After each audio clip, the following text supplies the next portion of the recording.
முருக பக்தர்கள் அனைவருக்கும் அன்பான வணக்கம். இன்று சூரசம்ஹார திருநாள். திருச்செந்தூர்ல இருந்து இந்த 6வது நாள்ல உங்கள் அனைவரையும் சந்திக்கிறதுல ரொம்ப ரொம்ப சந்தோஷம். இந்த கந்தசஷ்டி விரதம் இருக்கக்கூடியவர்கள், நீங்க எதை நோக்கி விரதம் இருந்தாலும் சரி, உங்களுடைய பிரார்த்தனை முழுவதுமாக நிறைவேறணும் அப்படின்னு மனமுருகி உள்ளம் உருகி முருகப்பெருமான் கிட்ட உங்களுடைய விண்ணப்பத்தை வைக்க வேண்டிய நாள் இன்றைய தினம்தான். ஒரு நாள் விரதம் இருக்கக்கூடியவர்களும் உங்களுடைய பிரார்த்தனையை இன்னைக்கு முருகப்பெருமான்கிட்ட வைங்க. திருச்செந்தூர் முருகனுடைய கருணையினால உங்களுடைய பிரார்த்தனை அனைத்தும் பரிபூர்ணமா நிறைவேறணும் அப்படின்னு நானும் செந்தில் ஆண்டவரை உள்ளன்போட பிரார்த்தனை பண்ணிக்கிறேன்.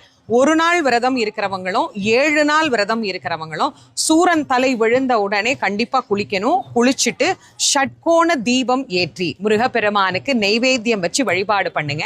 அதே மாதிரி அந்த நெய்வேத்தியத்தை சாப்பிட்டுட்டு தான் நாம விரதத்தை பூர்த்தி பண்ணணும். 7 நாள் விரதம் இருக்கிறவங்க கூட இன்னைக்கு சுவாமிக்கு நெய்வேத்தியம் பண்ணிட்டு அதை பிரசாதமாக நாம எடுத்துக்கொள்ளலாம்.